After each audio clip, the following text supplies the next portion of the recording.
The excitement that lacrosse has brought to the community of Peterborough is unimaginable. Let's be honest, summer wouldn't be the same without lacrosse. Lacrosse is ingrained in Peterborough society with a rich tradition dating back over 100 years. Canada's national game has become Peterborough's #1 talked about sport. You went to a restaurant, you got your Laker coat on, and somebody said, hey, you know what? Love that game last night. God, we loved that game last night. Whether you're on the Rotary Trail or Tim Hortons or a restaurant or even at a Pete's game, everybody wants to know what's up with the Lakers. So it's hard to imagine that only 10 years ago, the sport of lacrosse wasn't on anyone's radar. In 2004, only 400 people took in the Lakers' home opener. When I first went to Laker games, there was couples that we went with.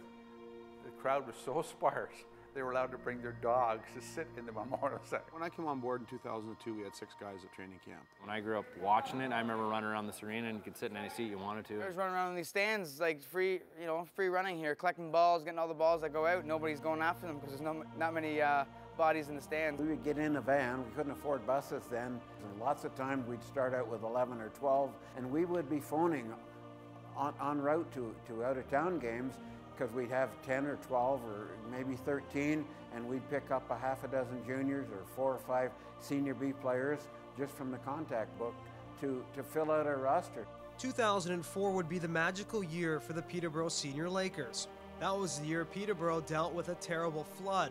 The city kind of needed a rallying point or something to kind of gather around and support the city. The city needed something, and all of a sudden the Lakers looked like a team that could possibly emerge as the Ole champions and go to the Mann Cup, and we did. We saw that in 04 when the flood hit here, and everybody sort of surrounded the Lakers, and we had a lot of success that year. Gratifying moment to me. My dear friend and old sponsor, Bob Joseph, we drove up to the front door about a half an hour before the game, and there was these little white signs on the windows at Memorial Center, and it said sold out. Well, that pretty near brought a tear to my eye. It's amazing that we've been able to turn the team around. We have come pretty far. We've put Peterborough somewhat back on the map at the senior A game level.